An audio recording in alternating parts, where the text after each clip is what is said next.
to house the Sangha, to propagating Dharma to the public, are the common vows of all eminent monks. The first building of Foguangshan is the Eastern Buddhist College, which was renamed Buddhist College of Foguangshan Conglin College. Nowadays, in the 5 continents, 16 Buddhist colleges have been established one after another, fostering talents through education in Buddhism in response to lay Buddhist intrigue.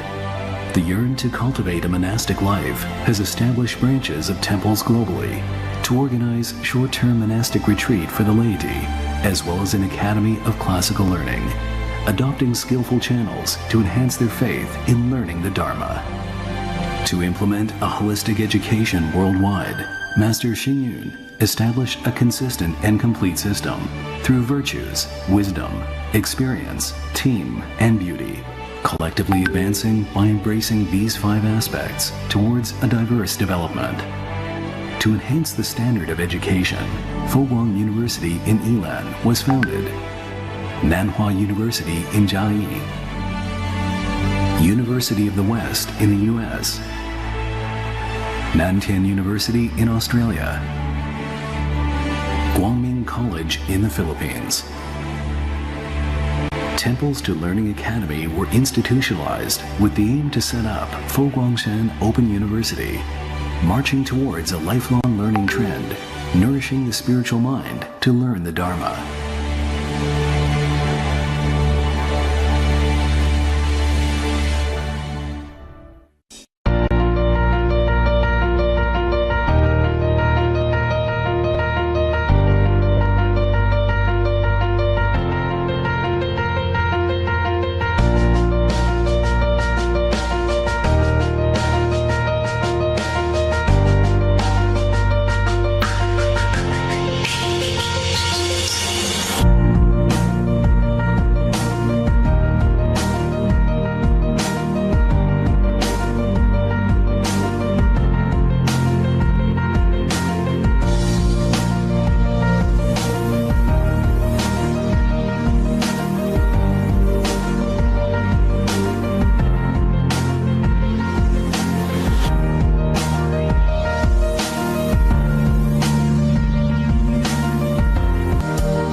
Good evening, everyone. So it's 8 o'clock here in Malaysia. I think we will begin as scheduled. My name is Dr. Janice, and I'm honored to serve as the moderator for this year's Compassion Future Curriculum, an international gathering dedicated to exploring how compassion intersect with social justice, cultural understanding, and sustainable future. So our goal for today is to foster some thoughtful conversations that advance compassion in diverse fields, from religion and cultural study to gender justice and also media. I'm thrilled to introduce our three esteemed speakers, each of them who brings unique perspective and profound expertise to our discussion. So let's welcome our first speaker, Dr. Tan Lee Oi. He is the head of Department of Mass Communication at UOW Malaysia KDU Penang University College. Dr. Tan's career began in journalism, where he covered pressing social and political issues. His academic work now explores media, religion, and the interplay between cyberspace and social movements. He is the author of Dynamic Ruang Cyber dalam Gerakan Reformasi di Malaysia and Buddhist Revitalization and Chinese Religion in Malaysia, among one of those key publications. His research is also centered on virtual civil society and creative industry, which provides a nuanced view of how digital spaces and media influence cultural and political landscape. So let's give a round of applause to Dr. Tan Lee Oi, that is joining us as our first esteemed speakers. All right. So let's welcome as well our second speaker for tonight, which is Associate Professor Dr. Guan. He's an AP, Associate Professor in the Chinese Studies Department and Director of the Center for Research on Southeast Asian Chinese Document at Xiamen University, Malaysia. His research actually centered into the history and religious practices of Chinese community in Southeast Asia, focusing on Buddhism, Taoism, and Chinese popular religion in Singapore and Malaysia. So Associate Professor Dr. Hugh's work is almost well known across Southeast Asia, and his work has been published, including The Buddha Lights of Lion City, The 100-Year Development of Buddhism in Singapore and Chinese. His work also offers invaluable insight into the role of religion in shaping Southeast Asian Chinese identity and cultural heritage. So, for the announcement of all our audience here today, Associate Professor Dr. Guan is unable to join us due to emergency that he can't avoid, but he has prepared well for this colloquium, where a recording is provided, which we will share to you. And no worries, if you have any question, please feel free to text in the chat box, or you can voice it and we will record it and email it to Dr. Hugh and he will reply you. Okay? And finally, not to forget, our third speaker is Dr. Lai Shuat-Yen. She's a senior lecturer in gender studies and she's also our deputy head of the Humanistic Buddhism Research Center at the University of Malaysia. So Dr. Lai's work actually bridges gender studies, religion, and also development studies. So she has also focused her work on gender violence, social movements, and women's role within religious communities. So one of those Dr. Lai's impactful publications are The Women Movement in Peninsular Malaysia and The Rape Report. So these two are actually the essential readings from Dr. Lai's work, which is an advocacy in Malaysia on gender justice. Not to mention, she has also made significant contribution to the discourse on gender equality within Buddhism, highlighting embodied practices that foster inclusivity. So let's welcome Dr. Lai on board with us as well as our third speaker. All right. So I guess everyone is excited to listen to our sharing from our speakers. So without further ado, I'm going to pass it to Dr. Tan. So once Dr. Tan has finished his presentation, we will have a short Q&A question. All right. Right to you, Dr. Tan. Okay, thank you, Dr. Janice Low. Let me share my slides. All right, respected venerables, esteemed scholars, postgraduate students, and all participants from around the region, good evening and good night. It is a profound honor to gather here today in the spirit of shared learning and inquiry. My topic is Humanistic Buddhism in Multi-Religious Society, Wisdom from Master Xing Yun. As we delve into this discussion, we are not only tracing the rich legacy of Master Xing Yun, but also examining its relevance in the ever-evolving landscape of multi-religious society. I look forward to engaging in this dialogue with all of you, whose insight and expertise will no doubt illuminate new perspective and deepen our collective understanding.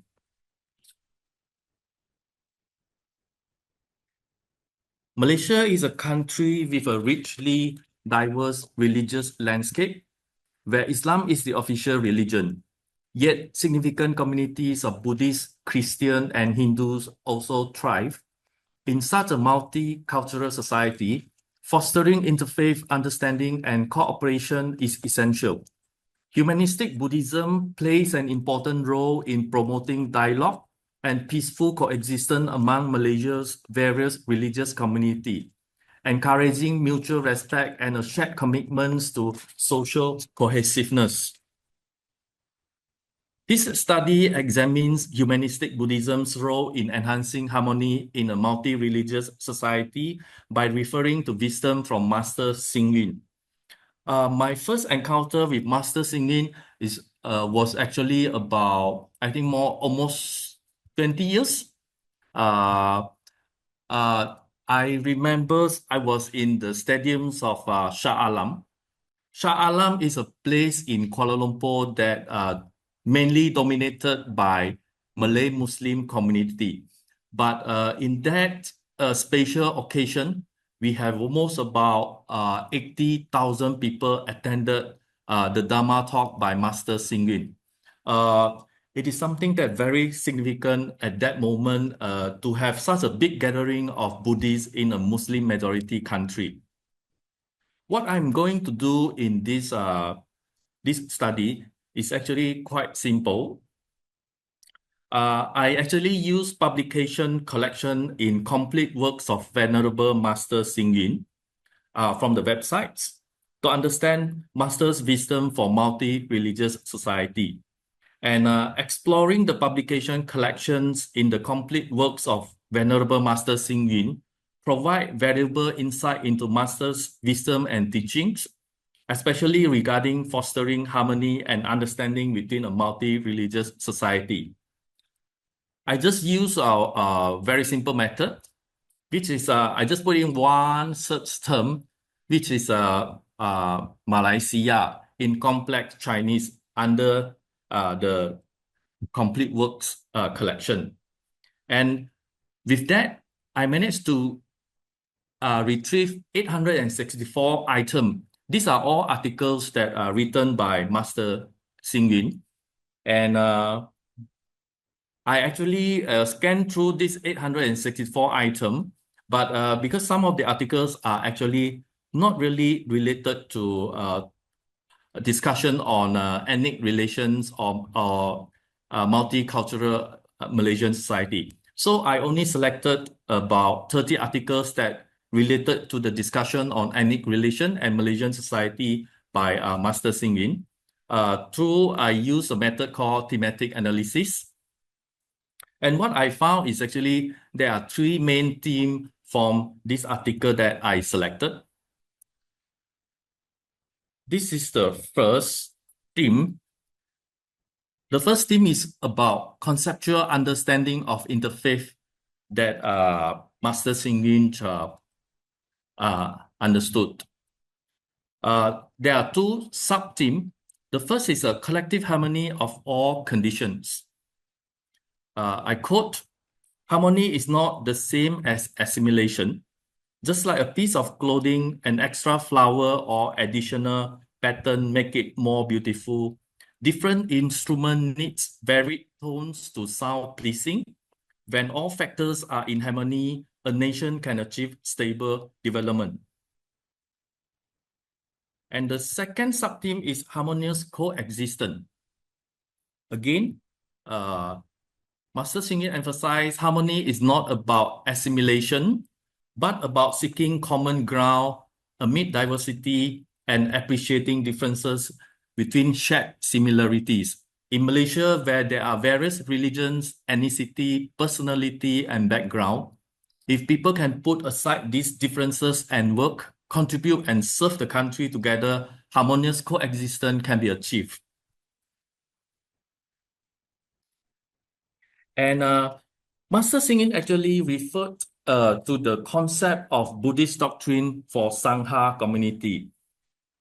This is the second theme is about way to achieve this conceptual understanding of interfaith. 6 harmonies.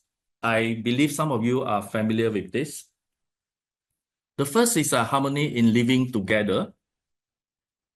Living together in peace and respect. Number 2 is harmony in speech. Speaking kindly and avoiding conflict in communication. Number 3, harmony in intentions. Unity in purpose and shared joy in supporting one another's well-being.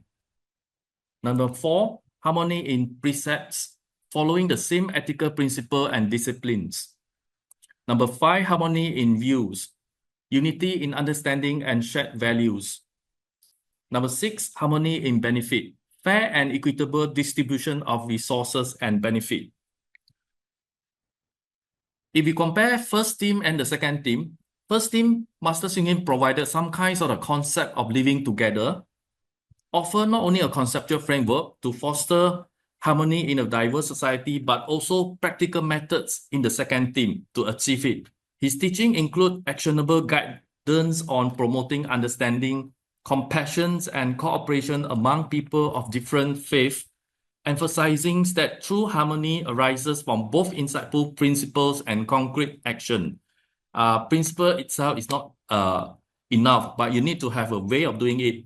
And this Buddhist doctrine, like what has been explained, is actually what has is really happened in Malaysia.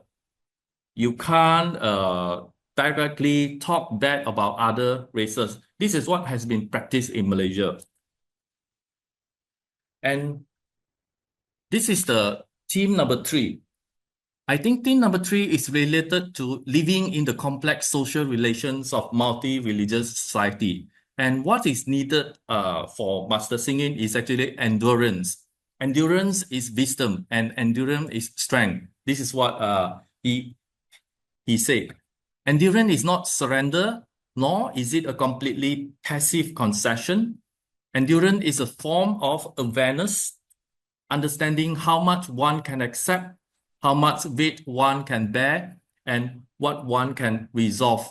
We must understand that life is equal, recognize harmony, and become aware of many interconnected relationships. This encompasses patience, resilience, and ability to withstand hardships or challenges without complaint. In a spiritual or philosophical sense, endurance emphasizes maintaining inner peace and self-control, particularly during difficult times, viewing obstacles as opportunity for growth and strengthening one's character. I think Master Singin understands sometimes there would be conflicts, argument, contestations in multi-religious society in Malaysia. Hence, he provides one more perspective to advise us, which is endurance. So if you compare the first theme, second theme, and third theme, you have the first is about the concept. The second is the way how to practice the concept. The third is actually something extra. We can't just have a multiculturalism and diversity concept naively, but we should have something more than that. This is the wisdom that Master Singin has left to us. This is actually my favorite quotes by Master Singin. I will show later, which perfectly encapsulates his wisdom for a multi-religious Malaysia and offer guidance and how we can foster unity within it. His words provide wisdom on overcoming challenges through engagement in social development, participation in welfare activities, and a commitment to peaceful coexistence among diverse religious communities. Sorry, it's a bit long, but I think this actually a very good quotes that Master Hsing Yun captured what happened in Malaysia and what we can do. I quote, I personally advocate for religious harmony. Religious belief is a culture shared by history, language, habits, and inherited from parents. Although Malaysia is a Muslim majority country, many Malaysians of Chinese descent primarily practice Buddhism. Therefore, I believe that the two major religions, Islam and Buddhism, should respect and tolerate each other. Moreover, apart from Buddhism, Chinese people in society should participate in community activity just like Muslims, showing enthusiasm and love for the country. Buddhists should engage in social construction, participate in charitable activities, and strive to enhance their education, aligning education with moral living. Together with Muslims, Buddhists can meaningfully contribute to building a better Malaysia. This is actually a perfect quote that I think from his writing.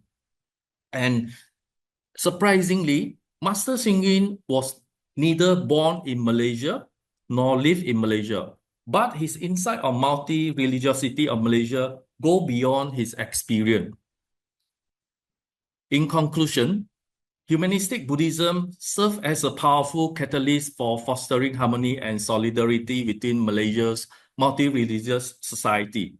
By encouraging mutual respect, open dialogue, and compassionate action, it contributes to building a cohesive community where diverse religious and cultural backgrounds can coexist peacefully and support one another in shared social value.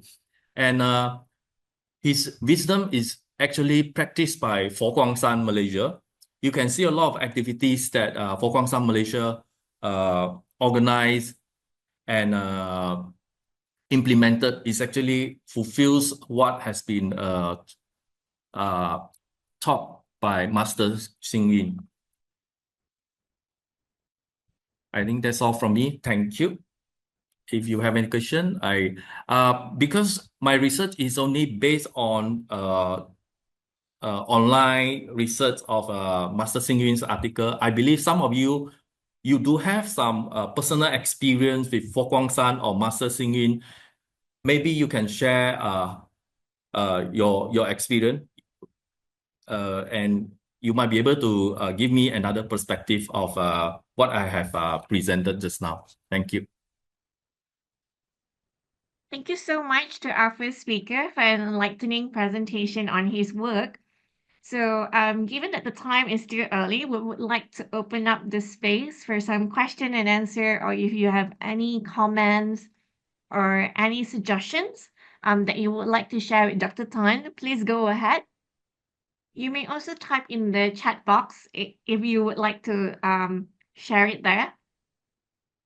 All right. In that case, maybe I can have a question for Dr. Tan. I think it's very interesting how he shared in a multicultural country like Malaysia, or specifically in Shah Alam, a city where mostly Muslim society is engaged there. I think my question is more like how humanistic Buddhism can play a significant role in promoting empathy, mutual respect, and cooperation more in depth among different faiths, especially in community that is highly represented by other religion. Yeah.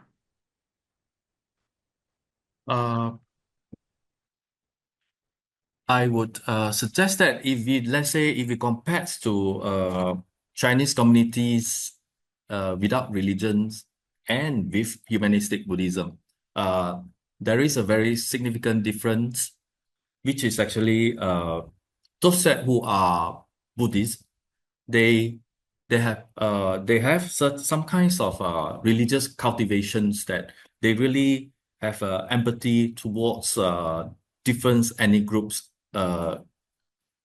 when they are helping those that disadvantaged group, right? They actually don't look at the race or religion. They just help anyone that need the helps. This is what I can see. So I think humanistic Buddhism can play this role in a multi-religious society. and it has a potential to break through the racial barrier or some certain racial polarizations that happened currently in Malaysia. This is I'm quite positive with that. Yeah. Okay. Thank you so much to Dr. Ton for sharing your insight on that as well. And perhaps we could open up the floor for Q&A for a little while longer. If not, then only we will proceed to the next one. Maybe, oh yes, Rose, yeah. Go ahead. Hi, good evening. My question is about the method of research. How is your method different from meta-analysis? Or is it similar? Oh, you mean if compared to the meta-analysis? Actually, I'm not so familiar with meta-analysis, but this thematic analysis is more kind of like a media studies, more on media studies. I just look into the text. Maybe you can share with us how you understand your meta-analysis. But thematic analysis, I by reading the articles, now I try to look for the certain themes that emerge from this process. Yeah. So just now I presented three themes. That is how I understand. I believe that is what Master Singrin has understood our multicultural Malaysia. Yeah. Yeah.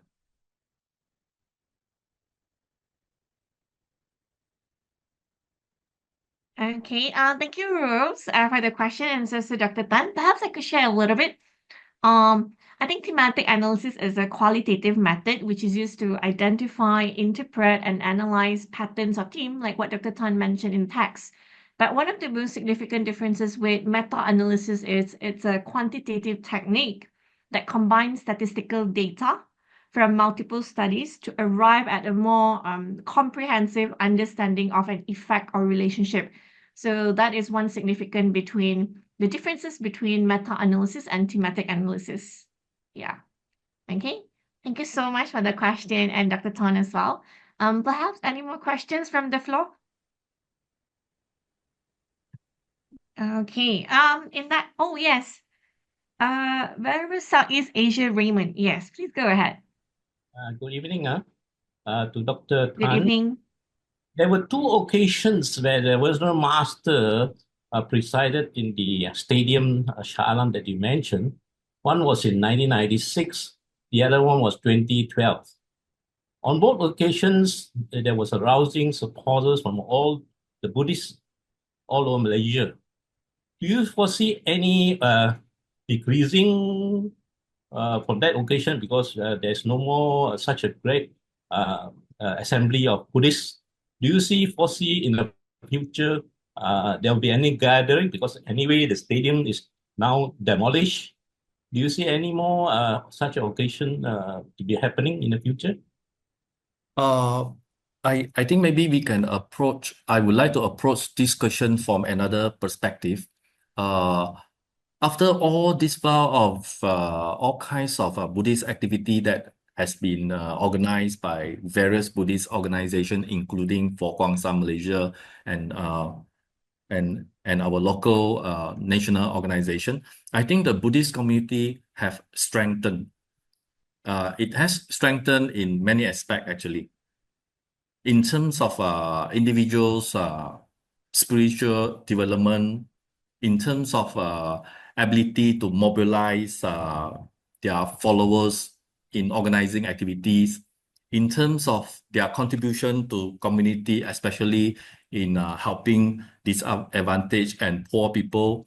So the numbers and the amount of work is actually amazing.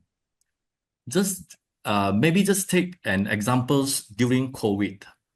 There are so many donation pot actually has been prepared by Buddhist community to Malaysia actually. Yeah, they do. I can see they contribute in terms of financials to buy those protective equipments that helps the COVID's help our hospital, help our doctors, as well as they contribute a lot of money in helping those that who were losing their jobs. They need money, they need food to eat. So the depth and the qualities of Buddhists is actually already increased. So whether there is a similar activity like Shah Alam, like 80,000 Buddhists gathered or not, I don't think it's a very how to say, not to say not relevant, but something that is actually we don't have to perform in that manner. Yeah, like last time. Maybe last time we still have to build up the confidence, but now I think Buddhists are quite confident in a sense in Malaysian Buddhists. Yeah, I don't know whether you agree with that or not. Yeah, Mr. Raymond. Yeah.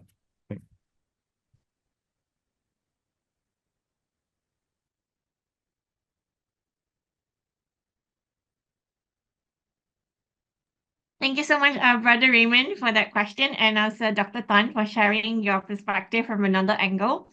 It's good to say that we have this dialogue of intercourse on how two scholars can have different perspective on this topic as well. So I would like to invite more of our audience who is on board with us to ask some questions, burning questions that you have, or like any comments that you have. Okay. All right. I think there are no more questions for now, but to our audience, respected audience, do feel free if you want to type your question in the chat box, please do so. Dr. Tan will also engage with those questions later on if there's any. So at this point, we want to say thank you so much to Dr. Tan for sharing your work with us and for staying at night. It's 8:30 here in Malaysia. Thank you so much. We are grateful for that. And all our audience, please stay put with us. We will share with you the second recording. It's from Associate Professor Dr. Hugh, and he would like to sincerely apologize to all of us because he has informed us that he is returning from Singapore due to unforeseen circumstances. But to ensure that tonight's program event is going to run smoothly, he has recorded his work and share with us. So we hope that you will still stay with us and listen to his work. And if you have any question, you may also voice out and we will jot down, or you can type in the chat box. We will make sure that it reaches Associate Professor Dr. Hugh. All right. So with that, I'm going to seek assistance from Suat. Please help me to play Associate Professor Dr. Hugh's work. Thank you so much. Good afternoon, everyone. Thank you for having me here to share some thoughts on Venerable Master Xingyun's compassions. The topic of my presentation today is Unconditional Great Kindness, the Great Compassion as One, in Chinese, 无缘大慈，同体大悲。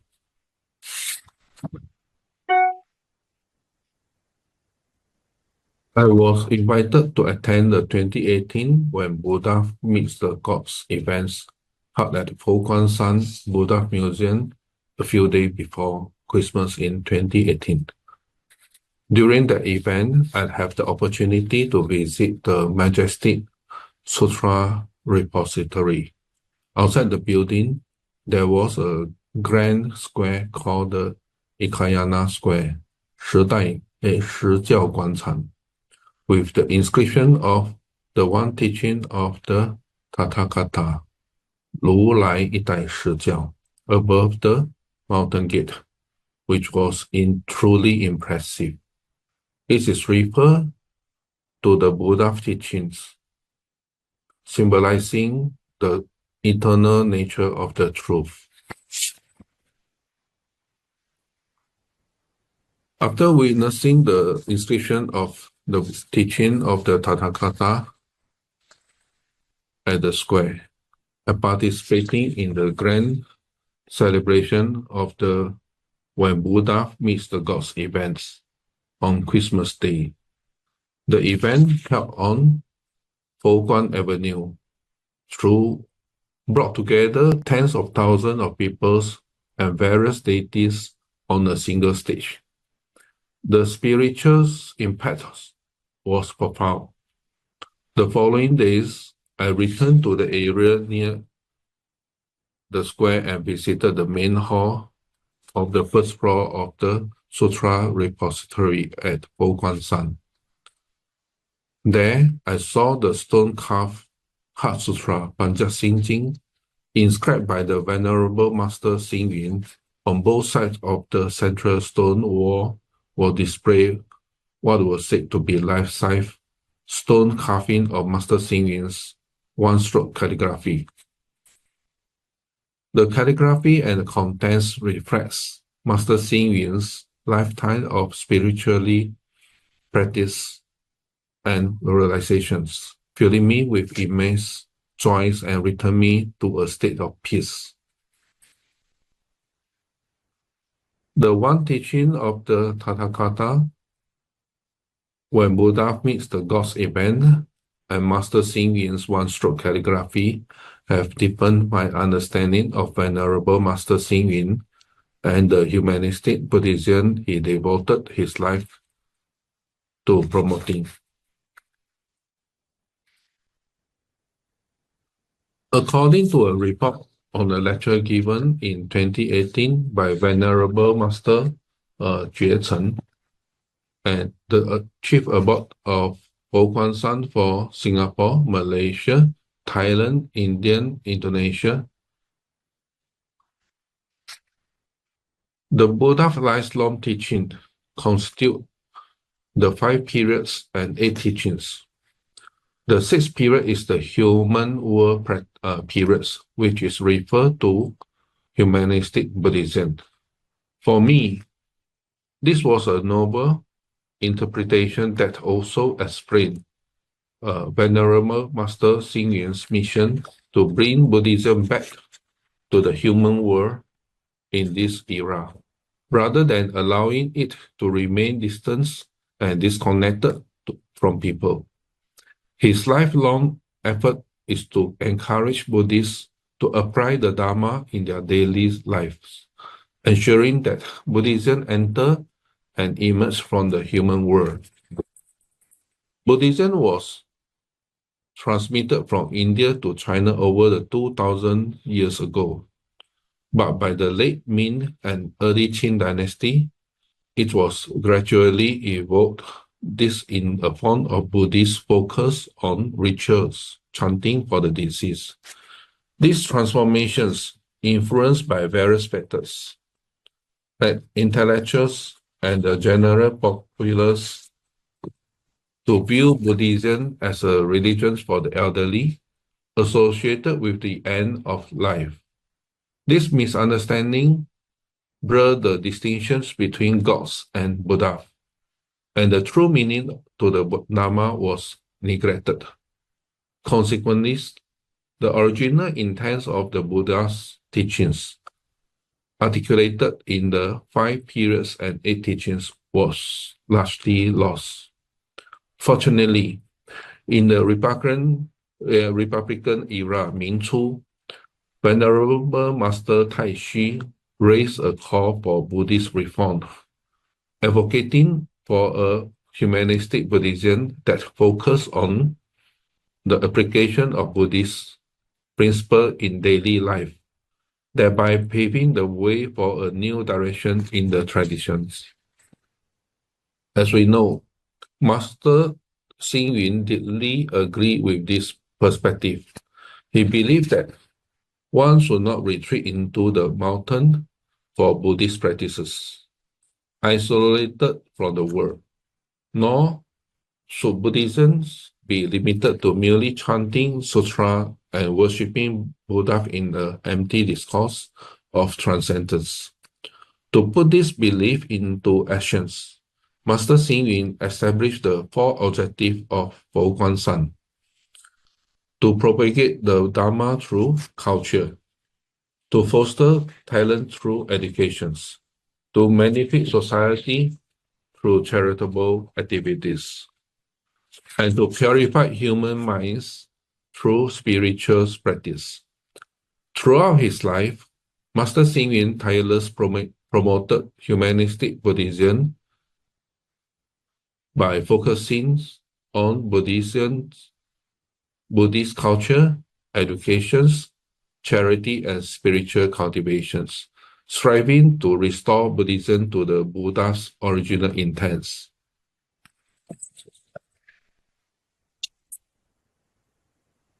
Venerable Master Xing Yun concepts of humanistic Buddhism uniquely and address to the significant issue of Chinese popular religions.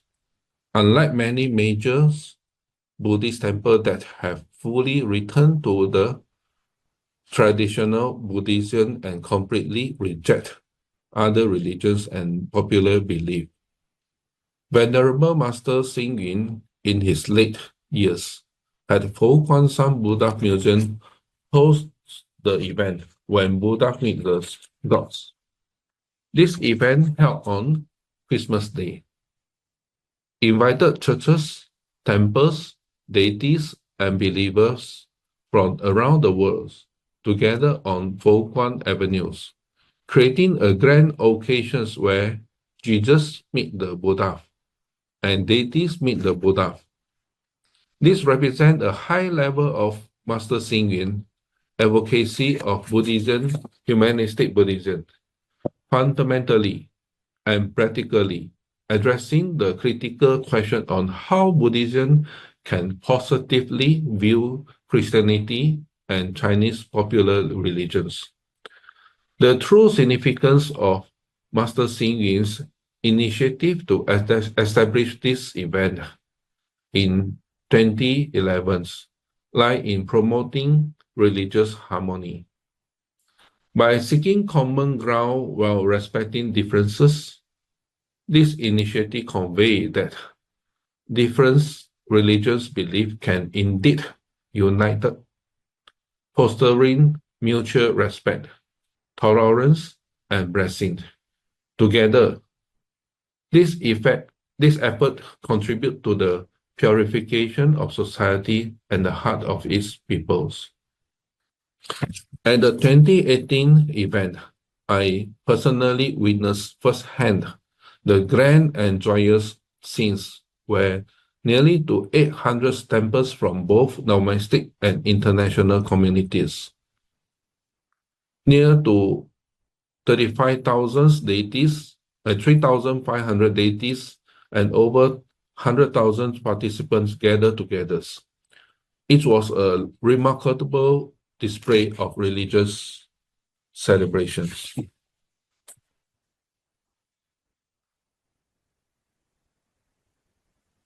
And these events emphasizing the needs of mutual respects, shared beliefs, and common prosperities among religious.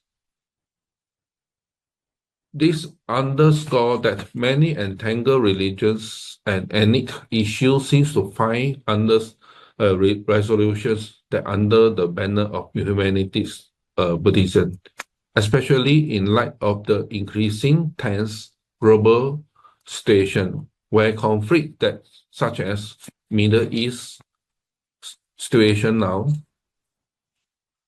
potentially escalating into a third world war.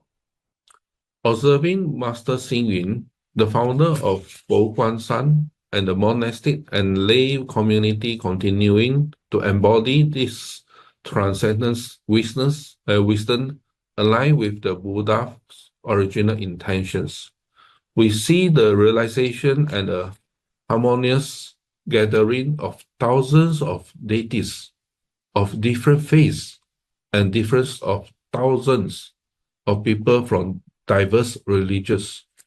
This vividly reflects the beautiful vision of mutual respect, shared benefits, and common prosperity in a multi-religious context and serve as a model of learning and advocacy.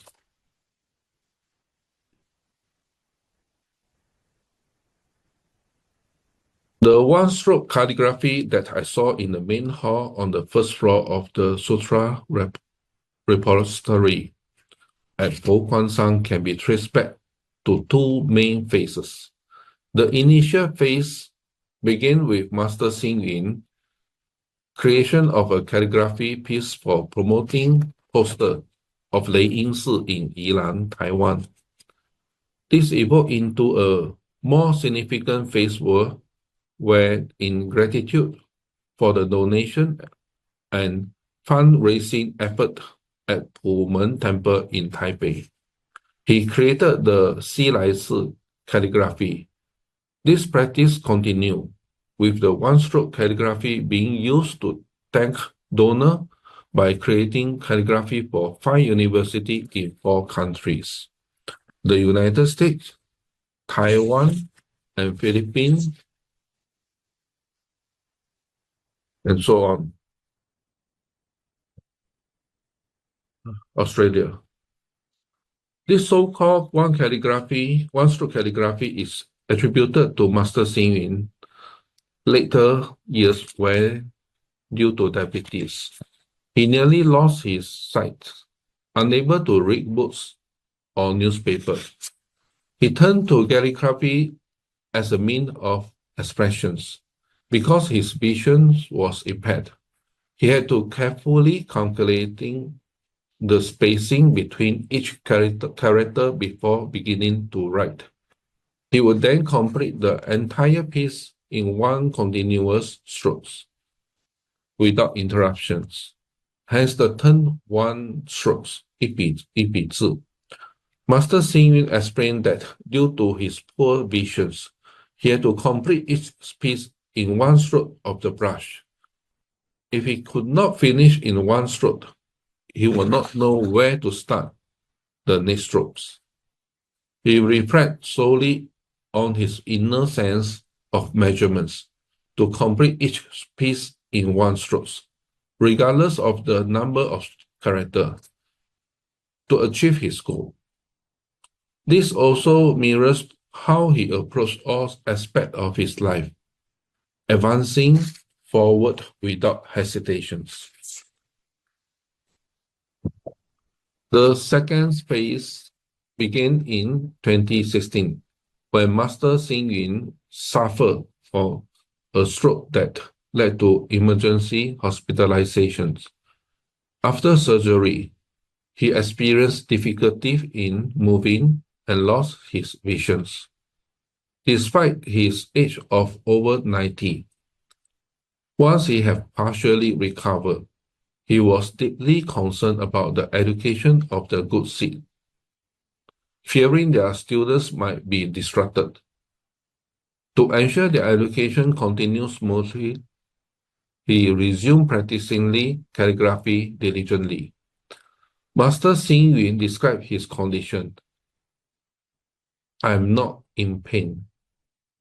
I am not ill, just a bit inconvenience. 我没有痛苦，我没有生病，只是有点不方便。" He practiced by tracing movement with his finger on his leg, and once provisions, began writing again, referring to this as his post-illness calligraphy, 病后体.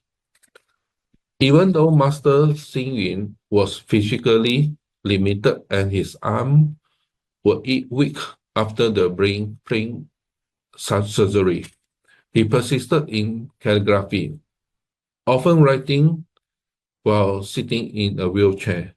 He focused intensely, enduring pain and continuing to write.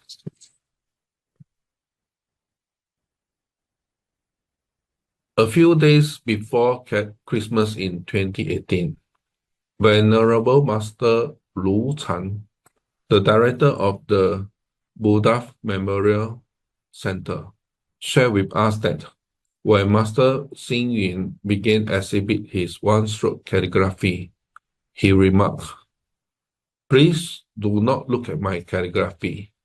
Instead, look at my heart. 请不要看我的字，请看我的心." Years later, we have come to understand that Master Xing Yun's heart is one of compassion, 慈悲, It is said that whenever people visited Master Xing Yun, he would always ask, "What else can I do for you?"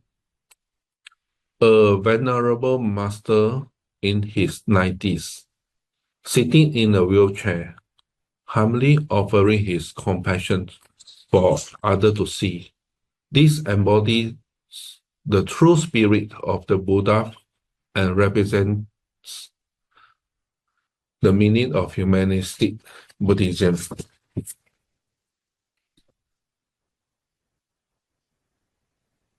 It is said that a female student from the University of the Philippines, in gratitude for Master Xing Yun's compassion, addressed the 90-year-old master in front of representatives from many countries and over 1,000 youth at the United Nations. She said, "We promise you that 10 years from now, all graduates of the University of the Philippines will promote humanistic Buddhism, and I will dedicate all my learning to working for world peace." Venerable Master Xing Yun responded, "If I am not alive to see that day, I will come back in my next life to witness it." 如果我活不到那一天，来世我会再回来看你们。Those who had heard this exchange were moved to tears.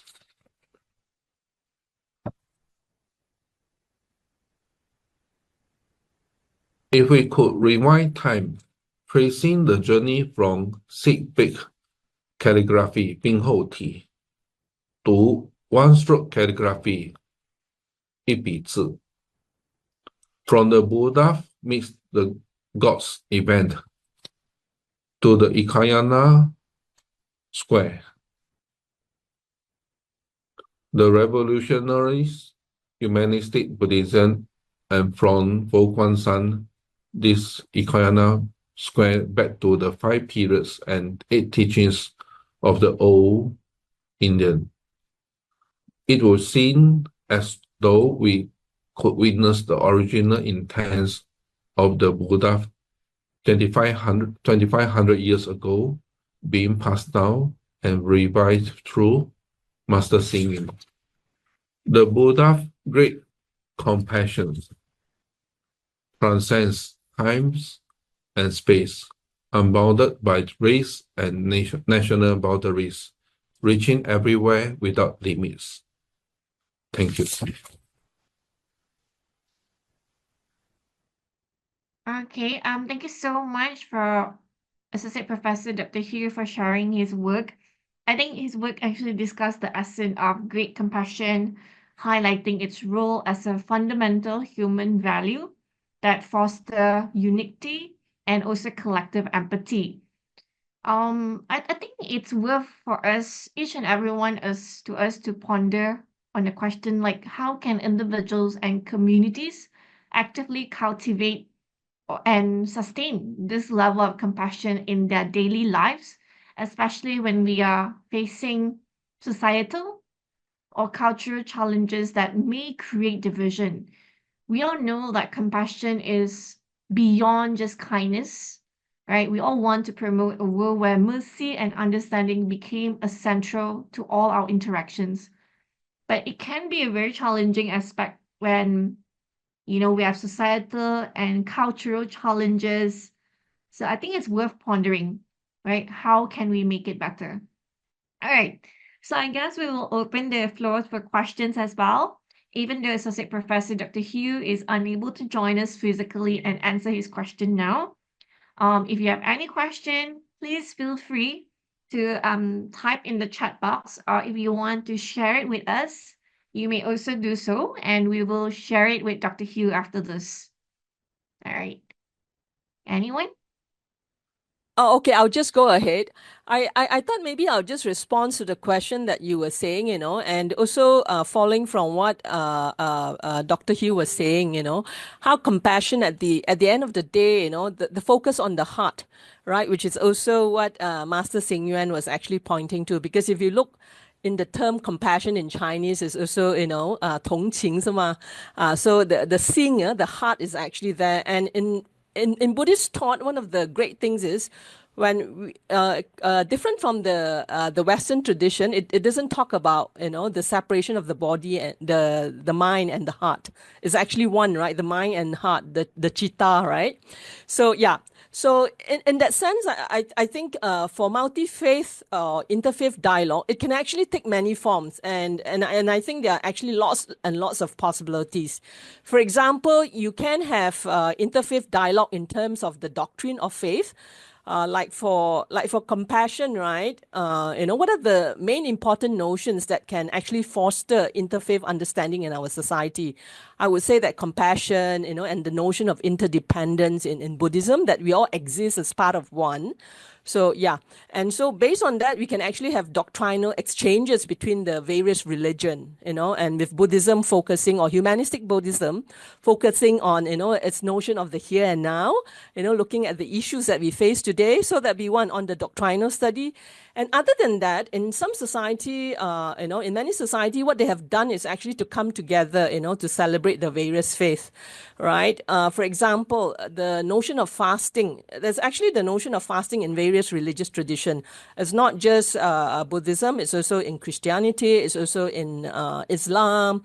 Yeah, and yeah. So those two, and in the context of Malaysia, also I could think of two other, because when we look at interfaith dialogue, there are four main forms, right? One, doctrinal study. The other is actually in terms of the spiritual practice, right? Where we come together, understanding the various spiritual practice.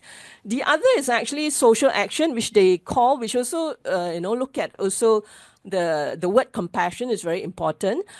Social action for the other. Like when we see another race or another religion, people from another religious tradition is being attacked, I think as Buddhists, it's incumbent upon us, or even based on humanistic Buddhism, we should actually be courageous and stand up for the others, because I think that's actually the hardest thing to do. But in Malaysia, I've seen it being done. Like sister in Islam, they stood up for when I think not so long ago there was the incident of the cross, right, on the church, whereby there were protests here. But I thought it was so beautiful when I saw sister in Islam came out and pass roses around and say, what's there to be afraid, yeah. So yeah, so yeah, so that would be one, social action. And then the last one is actually in our daily interaction in daily life. How do we show or foster compassion with the other? And later on in my presentation, I will actually also focus on some of the great work that Guang Shan has done, in this aspect. When, for example, I think also Dr. Tan also referred to that. Yeah, during COVID, right? It kind of helped people irrespective of race and religion. So I thought, it was actually very beautiful, and it really encapsulates, the term compassion. Yeah. Okay. Anyway, that's for me. Thank you so much to our Dr. Lai, who is also our deputy head for our Humanistic Center at UM.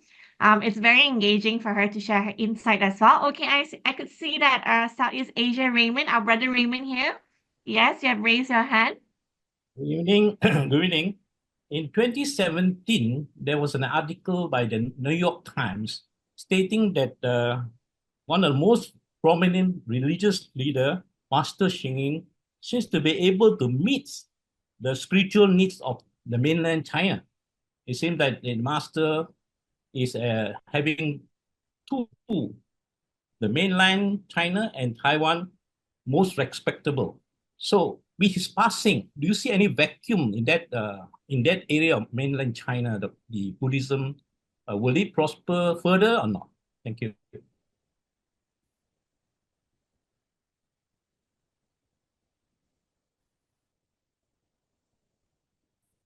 All right, thank you so much, Brother Raymond, for your insightful question. Because Associate Professor Dr. Hugh is not here, but I think it is still worth opening it to all our audience here. If you have some ideas, like opinion that you want to in response to Brother Raymond's question, please go ahead. Feel free to do so.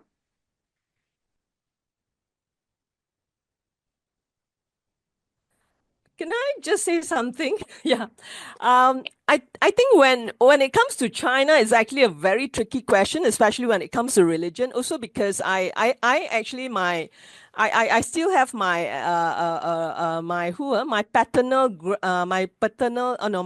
grandmother passed away, but her daughter is still there, and I also visited my ancestral home in China, Guangdong. And when I was back there, I kind of also realized what Cultural Revolution has done, right, in terms of religion and whatnot. So my my aunt was the generation who doesn't, they don't believe. I mean, her mother does, right? But her generation is different because at the time and during her generation, you're not supposed to, kind of have those beliefs. Also, I'm sure you all have heard of Marx, right? Religion is the opiate of the masses, so to speak. And China, in that sense, it's communism, socialism. And also, I also have a student that came and from China. He actually was doing in UM, he was actually under my supervision for a while, and we was talking about how the Christian, the underground Christian and whatnot. So I think yes, it's true. Probably there's a vacuum, and it would be very hard to feel. But on the other hand, also I think it's also a challenge. Maybe now it has changed because based on my last visit, people were saying, yeah, nowadays life is so hard. So in that sense, we have to kind of also rely on Buddha, every other religion, and hope for the best. So now the people are actually talking like that, right? But at one time, it's like it's not the thing to talk about spirituality or whatnot. At least officially, it's not. That's what I'm trying to say. But anyway, just a bit of a comment about religion and China, yeah, based on what little I know. Okay, thank you so much, Dr. Lai, in response to Brother Raymond's question. Okay, so if there are any questions that our audience would like to ask Associate Professor Dr. Hugh, please feel free to type in the chat box. We will record it. Okay, so in that case, without further ado, we want to say thank you once again to Associate Professor Dr. Hugh for recording his work and willing to share his work with us tonight. Okay, next, without further ado, I think we would like to, oh, yes, Brother Raymond, yes. No, it's just an applause. Thank you. Oh, okay, all right. Okay, thank you so much to Brother Raymond. That's an applause. I thought it was like a raised hand. Okay, all right. Without further ado, we would like to welcome our Dr. Suat Yen. She is actually officially our head of Humanistic Buddhism Center at UM. Congratulations, Dr. Lai, and I apologize for that. Previously, she was our deputy, and now she's our head. Okay, so I think the floor is hers. Yes, Dr. Lai. Okay, thanks so much, Dr. Janice, as usual, for your excellent moderating. And of course, thanks to Shan for the opportunity to present. When it comes to humanistic Buddhism, when I reflect back, I actually kind of stumbled upon the University of the West or Silai Temple in US when I was a postgraduate student there because, I was at the Claremont Graduate University, which is in California, and I was wanting to kind of find a Buddhist temple and came upon there. So it's like now, when it was being set up in UM, when HBRC was being set up in UM, it actually also provided me the space with, okay, let me be a member there and see what I can do. And also to kind of also provide an opportunity to study deeper and understand the work of Master Xing Yuan. Hence, what I'm going to present here, I would also like to invite also for you all to share and also for your criticism because I'm learning also like most of people are. Yeah, I find that I learn each day from everyone from every other presentation as well. Okay, in terms of the presentation, sorry, let me. Sorry, Dr. Lai. Maybe you can set it to the slideshow mode. Oh, I'm trying to actually kind of. Sorry, what mode? Slideshow. Oh, is it better now? Oh, yes. Great. Okay. but it's not showing everything. Can you see the agenda, the tree? Because it shows just part of it. That's why I'm not sure what's happening. I can see the with agenda. Do you need to click the Oh, yeah. next Okay. slide? Yeah. Sorry. Okay. Yeah. Okay. Yeah. So my presentation would be focused on three main themes. One would be three main sections. Sorry. The first would be a brief introduction, followed by the philosophy on compassion in humanistic Buddhism. And then also, and the third part would be on the analytical category of compassion as presented by Master Xing Yuan.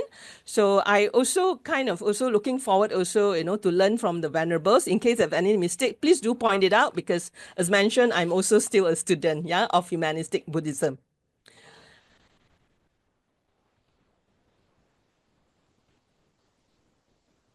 I think in terms of its founding, everyone is very clear about this. So yeah. Okay, in terms of the mission, it's to promote humanistic Buddhism, integrating Buddhist teachings into everyday life. And one of the main thing that stood out about humanistic Buddhism is that it's focused on the here and now, which means it will actually look at the issues that we face in this world. And that is in terms of caring for the living. Yeah, it's not so much on the rituals and whatnot, which also in the previous presentation, also it has been alluded to. The global presence, I think all of us here are more or less familiar, so I won't, belabor that. In terms of the core values, which is why we focus on compassion, because compassion is actually one of the core values, with wisdom, joy, and equality. Okay, in terms of the philosophical aspect of humanistic, but on compassion. Okay. The term compassion is very much rooted in relieving sufferings. And here, the suffering is not just related to the suffering of the self. Of course, the self is also very important because without the self also, if we don't take care of the others, how can we take care of, if we don't take care of the self, how can we take care of the others? But here specifically when the term compassion is being used, it actually refers to universal compassion, which is compassion also for, not just those who are related to us, ourselves, our family, our relative, our friends, but it actually goes beyond that. It goes beyond to this at the societal level, even those who we don't know, those of different religious tradition from us, those from different countries, those, basically those who may not have any relation to us. And this is to be guided by wisdom, because sometimes when we mention compassion also, it can also be abused, right? Say, for example, Master Xing Yuan have also alluded to it. If you, say, for example, if you are someone that's very problematic, using drugs, are we going to give money, even though it's our family member, are we going to enable it by giving the family member money to buy drugs? No, right? So in that sense, when we say compassion, it also has to be guided by wisdom and the right view so that we could have positive outcome. But other than that, I also wanted to also kind of highlight the notion of compassion that Master Xing Yuan have kind of also highlighted in his work.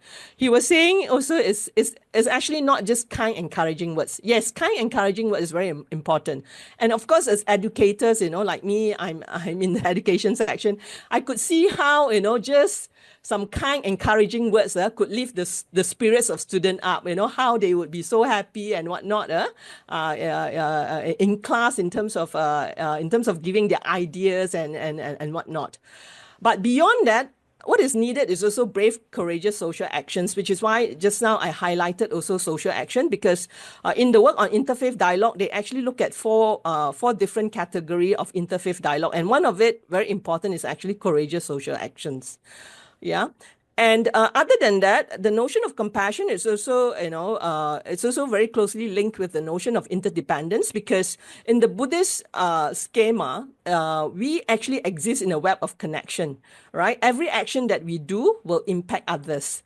And because of that, when we talk about compassion, it's not just at the personal level, but it's also societal, which is why I think the title of the theme is as it is. It is to promote collective harmony and peace as well. And to quote Master Xing Yuan, one can be without anything, but never without kindness and compassion. because the world will go blind. I'm sure all of you have heard of that before, right? Yeah, if we always an eye for an eye, the world will really go blind. So compassion is actually very significant in this sense.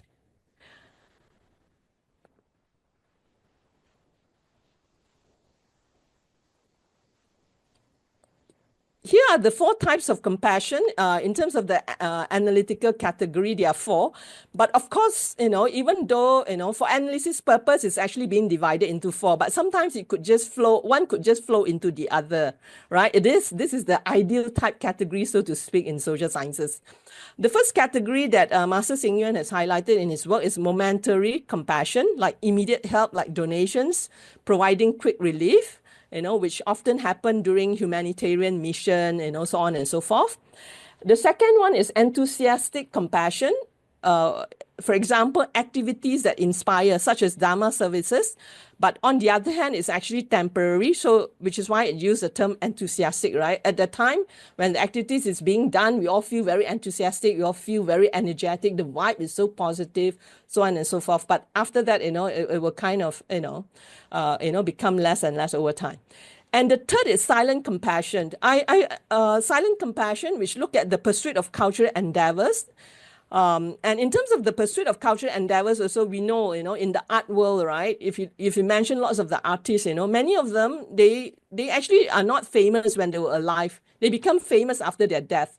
And I'm sure if you read some of their life, you'll find that they actually have to endure lots of suffering, right? The artists and whatnot. Lots of suffering, not being appreciated, not being understood, so on and so forth. And they work in solitude.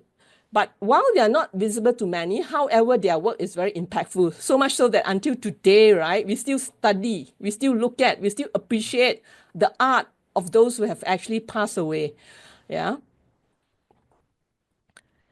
And number 4 is eternal compassion, which is long-lasting through educational institution, cultural initiative, and publication that inspire for generations. I really enjoy reading this because I thought also, usually when people talk about compassion, the focus is really a lot on momentary compassion, a lot of, being helpful to others, helping others, because that's the dominant form that I've come across that, I guess in popular culture, that's the dominant form that's actually we encounter. But in terms of silent compassion, lots of time we forget about the artist. Even when we talk about budget, right? When budget is being cut, the first thing that's being cut is actually arts and cultural activities because it's seen as less important versus the sciences. I think that's the sad part. And because of that, I really appreciate that, they are being appreciated, or they are being actually put into this, into the analytical, into one analytical segment of compassion, which is silent compassion. I thought the naming is also so appropriate, silent compassion.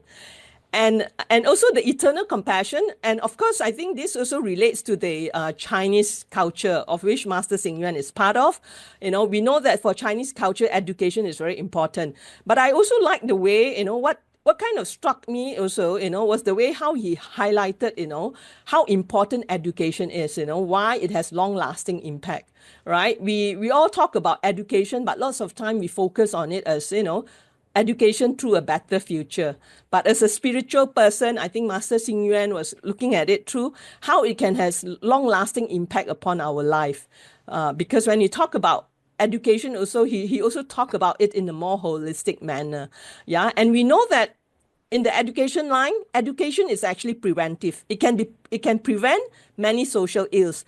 So therefore, in that sense, I really enjoy the beauty, or enjoy the way how his mind, his spirit works to kind of come out with this 4 categorization of compassion. Yeah, especially silent compassion and eternal compassion that most often has been forgotten. And of course, each type of compassion acknowledges our interconnectedness, inspiring actions that support societal well-being. Okay, what are some of the Fu Guangshan activities aligned with compassion?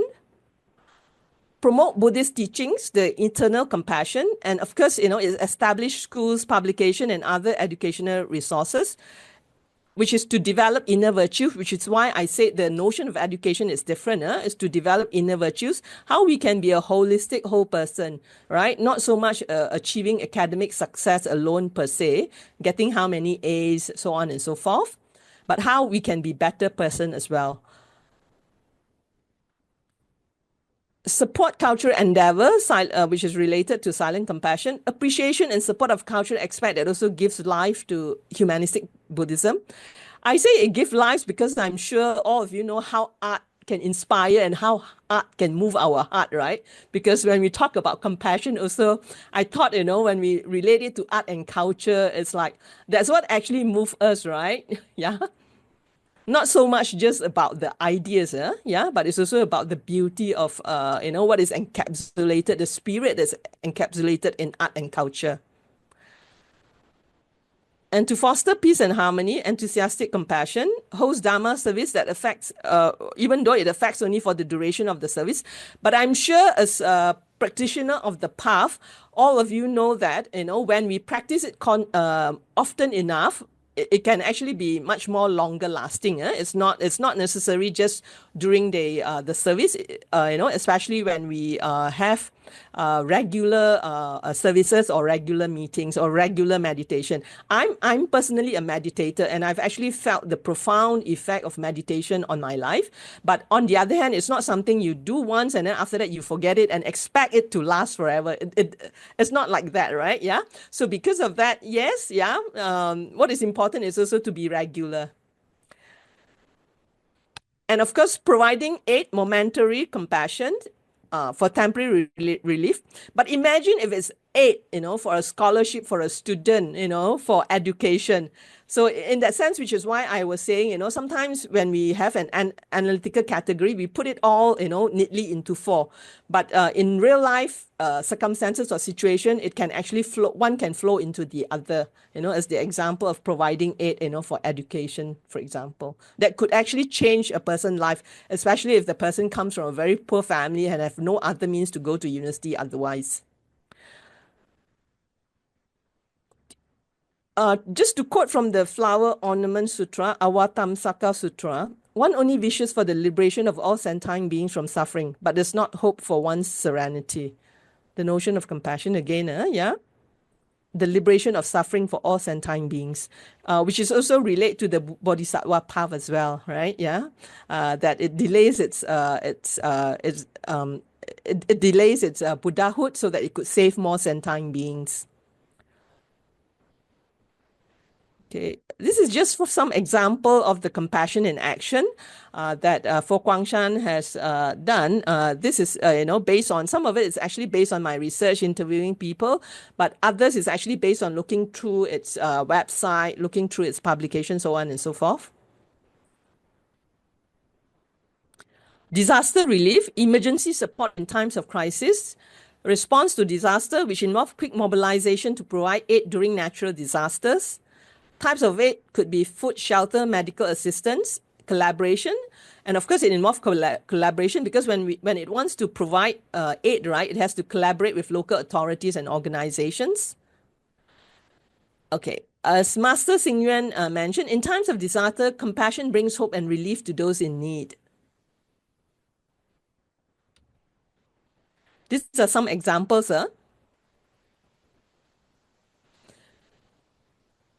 Fu Guangshan volunteers load boxes of relief goods onto the van to be delivered to welfare homes. This is from Hsinchu Daily.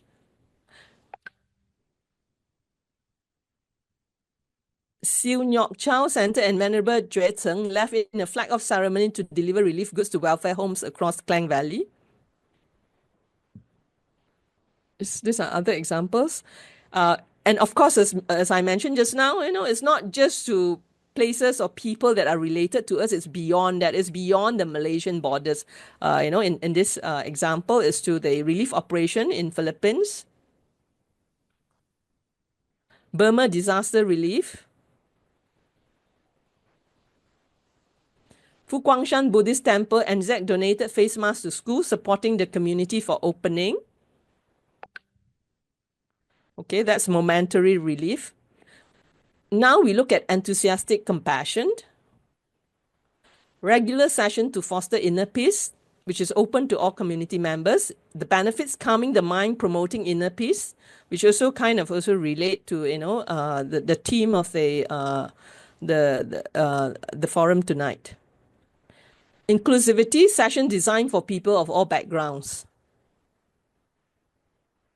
Meditation is the path to inner peace and clarity, as Master Xing Yuan has mentioned. Walking meditation, Shan Monastery, Taiwan 2016.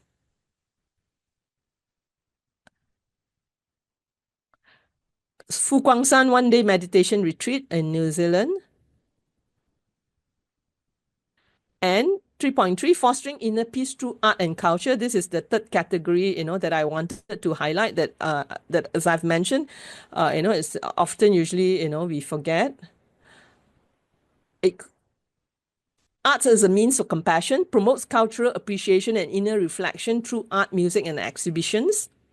For example, it hosts art exhibitions showcasing Buddhist-inspired art, calligraphy, and other visual art, and of course also artists. I think I was very lucky. I can't remember when was it. I think it was either earlier this year. I actually was at Dongzhen, and then there was an artist there. I was like looking at his art and looking at his dedication. It was actually so touching for me. Musical and art events, organizes musical performance art workshops and drawing session. Art transcends language and culture. It's a compassionate way to touch the soul.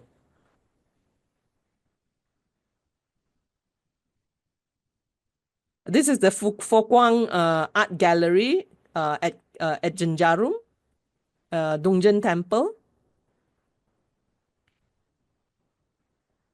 The art gallery, which has a copy hall and relics shrine, also at Dongzhen Temple.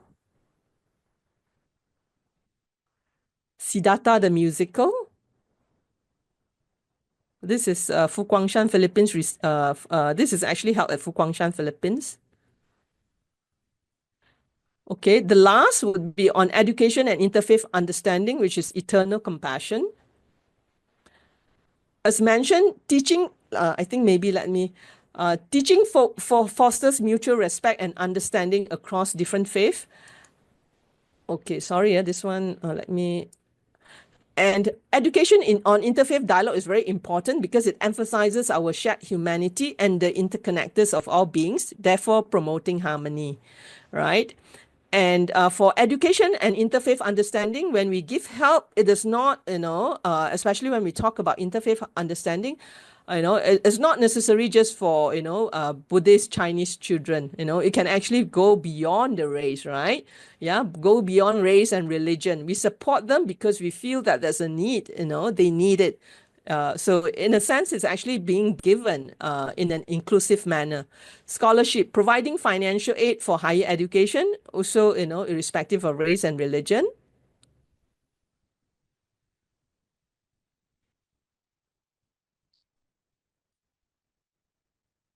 Okay. A supportive environment, which is to creating spaces conducive to learning. Education is a bridge to a brighter future for every child, which is why it's very important.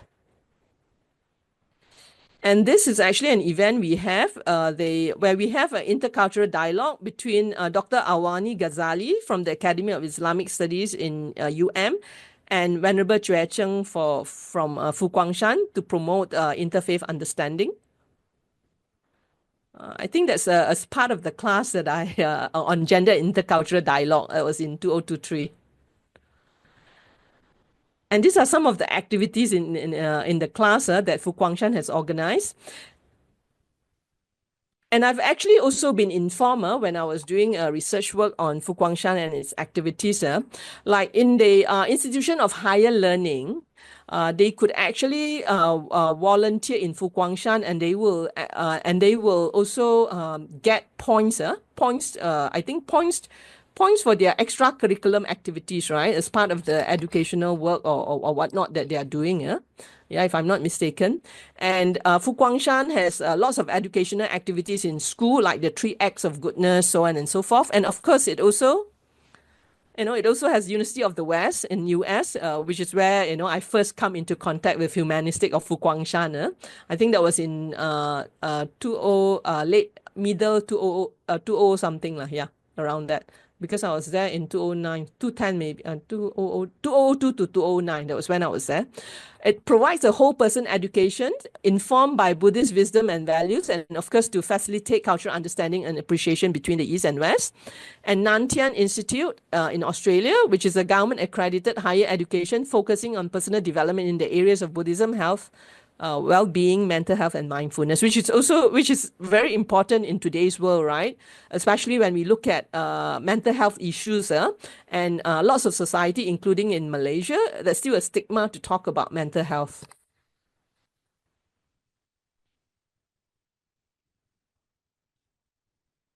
Good deeds, the 3 acts of goodness that I was relating to, education and practice, in which I think Shan has actually done very important work, because it actually managed to penetrate into schools to do that. So I think that's actually very excellent. So it's good deeds, kind words, which is very important, especially when someone is down. Thoughtful actions, and how we could integrate these acts into daily life. Because Shan, as Humanistic Buddhism, as we highlighted, is actually it focuses on the here and now, where we create the pure land at the here and now, not in our rather than in our afterlife. Doing good, speaking good, and thinking good can transform the world, which is why it's actually very important to be inculcated in education. Okay, these are some of the examples of the practices.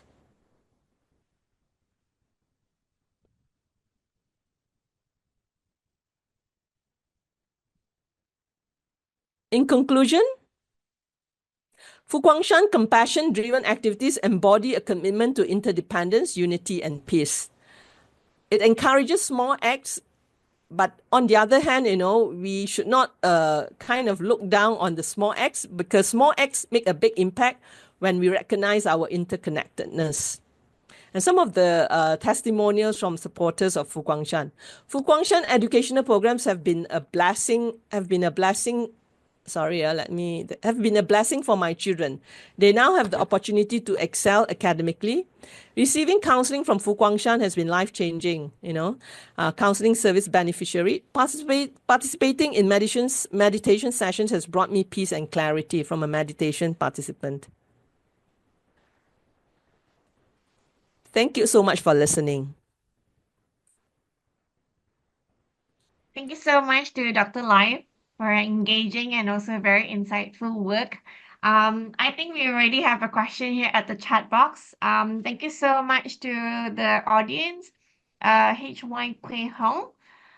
So to Dr. Lai, his or her question is, today's education seem to put forward the emphasis on achievement as well as propagate several political and conflicting ideologies. How would we ensure that education would be for compassion and create a better future for the next generations? Yeah, this is the question. Yeah, thank you for this very good question. It's actually not an easy work, because if we look at the question, I don't mind so much the emphasis on on having different political or conflicting ideology, because for me, especially when we talk about education, we should also kind of have a education which is open, which actually provides different ways of seeing the world. Just now, there was a question to Dr. Tan, and then I remember, what Dr. Janice was saying, we have different perspective. Because imagine where you have a society that is homogeneous and nobody think differently. I don't think we will have progress. Progress in science, progress in society is because there's someone who dare to think outside of the box, who dare to think differently. At one point in time, people thought the earth is square or something along those lines, flat, right? After that, people were saying, oh, no, it's actually round.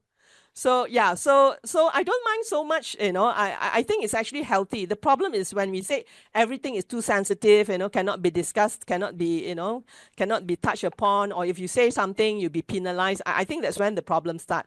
So I love it when there's actually open discussion, when we debate, right? Every ideology, every different perspective. Because at the end of the day, when you look at it, sometimes all the different ideology have its strengths and weaknesses. I teach a class on theory. So when it comes to various theory, it's very contextual. It's very much based on the society in which it comes from. So when it's being transposed or being put into a different context, sometimes, you see where the weaknesses is, right? Yeah. Or at the particular juncture in history, So I don't have so much problem with that. I think that's very healthy. But on the other hand, I think the problem is now actually where we put too much emphasis on achievement. Right. So yeah, so much so that we forget everything else, as long as you achieve, then it's fine. So how do we go about changing that? I thought what Fu Guangshan has managed to do in school is actually very good, because it actually focuses on, the 3 acts of goodness. Yeah, it focuses on how we could actually be a more wholesome being. It's not focusing on education. So I thought, work like that, trying to kind of work with education institution, to influence that kind of thinking, having extracurricular activities that relates to that. I think that could actually help to shape the notion of compassion.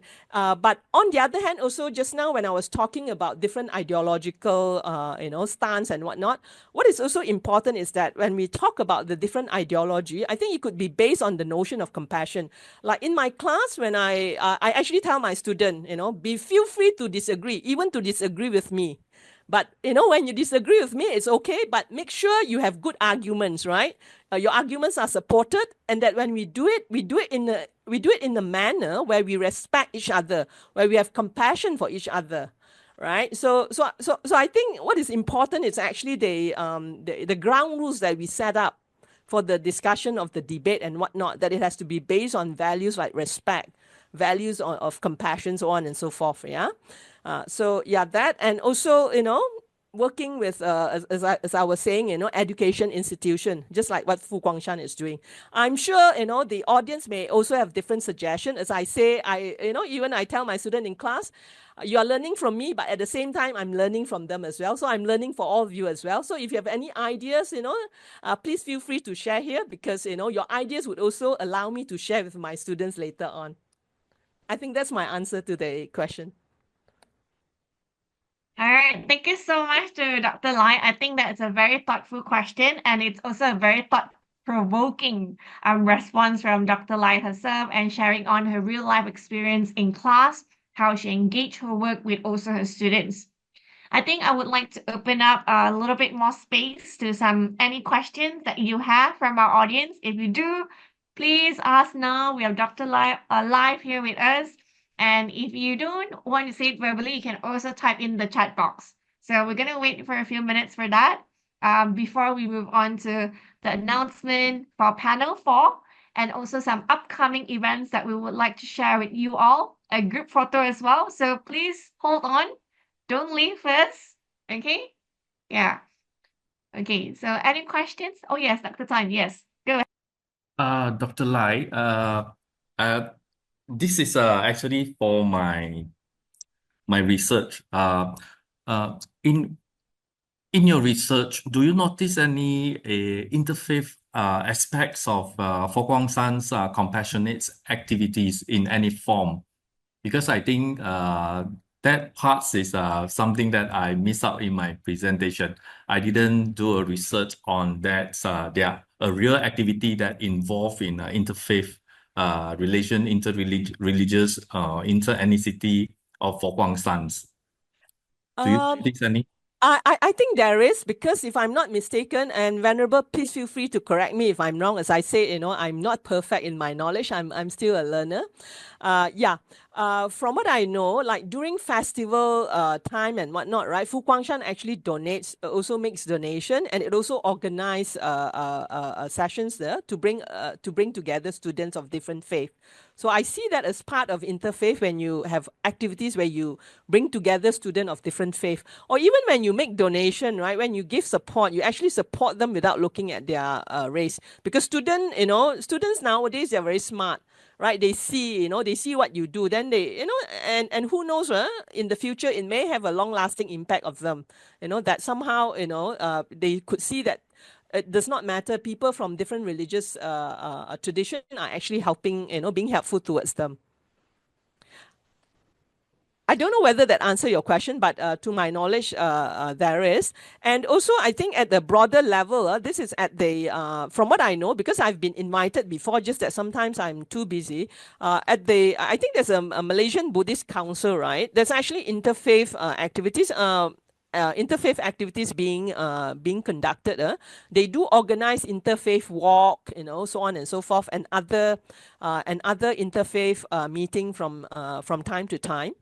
Yeah, and Fu Guangshan also joined. Was it at the UN level, right? There's also the interfaith, if I'm not mistaken, right? The interfaith network. Yeah. Okay. Yeah. Wow, I really love this question from Venerable Miao Jing. Would it be possible to measure compassion as an index?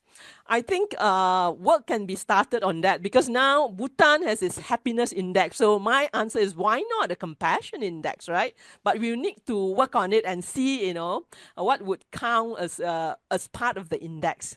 Yeah, and what Bhutan has, happiness index, I think this would be very instrumental. Very excellent question. All right. I think Dr. Tan, you have a very good question. I think it just reminded me of one more I thought of sharing as well. I think Fukuoka do have this kind of activities, real life example. The one that we could remember closely is collaborative service project, where students from different faith, they come together, join forces in community projects like volunteering at shelters, organizing food drives, or supporting environmental initiatives. So I think this is also considered one of the real life activities that Fo Guangshang has done in terms of interfaith. Yeah, because it's sharing unity and values of compassion and also service. Yeah. All right. If there's no more questions, I would like to say thank you once again to Dr. Lai and all our audience for such an amazing experience. Thank you for staying with us, and thank you for sharing your work with all of us. It's 9:35 here at night in Malaysia. So before we have this group photo, I would like to share some of the next information for our fourth panel. I'm going to share in the text chat message box. You can see the link is there. The speakers are also there. So please feel free to join them after this. And before everyone leave, I would also want to take this opportunity to share some of our upcoming events. Maybe I could have our assistant, Suat, can you please play up the posters? Thank you. I'm going to share.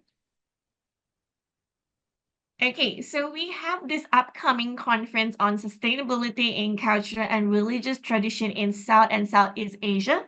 It will be happening on the 2nd till 4th of December. It will be hosted by our own Faculty of Arts and Social Sciences at So please attend if you have time. Okay, so this is a short summary of what it is about. I think you can also look up on this on our website. You can just, okay. So for next year, we have also very exciting activities that has lined up. The first one we will have on the 18th of March, 2025, a workshop on research and writing. So we will have the English version and also in the Chinese version. There are two different categories. The first one is on academic workshop, where you learn about more research centered on humanistic Buddhism. And the second one, we are extending to art and literary. So it will be opening up to everyone. You can also find this information on our website, HBRC. Okay. You can also have a screenshot if you have your mobile phones with you or print screen. Okay. So it's free registration. All right. So any young adults with an interest in research on humanistic Buddhism and literary writing, please feel free to join us. We can learn from one another for sure. And maybe at the end of the workshop, you could actually mentor someone else who is interested in this as well. All right, so the next activity, Sutan. Okay, so the second event that we have would be on Humanistic Buddhism Study Series, the 3rd International Scholar Conference on the 7th to 8th of April. This is something that we're going to hold it at Philippines. Guang College. So it's a collaborations between Philippines, the Malaysia University Malaya, and also we are engaging the Singapore as well. So it will be on two categories. The first one is academic category, and the second one is on literature and arts category. So for more information, please do check out our website or print screen, right? It's faster. All right. And we also have our final activity lined up for next year, which is our 8th Humanistic Buddhism Youth Forum. So it'll be held on the 10th to 12th of October 2025 at Guang, Shan, Singapore. And this is also a platform where we would like to encourage and mentor our young ones to be able to share their work with us on two categories, which is academic category and also space for them to engage in discussion, open-ended dialogue, and also extend the work on humanism, Buddhism to more people. All right. So I think that's the activities that we have lined up for next year. And we hope that you could join us next year. All right. Okay, thank you so much, Suat.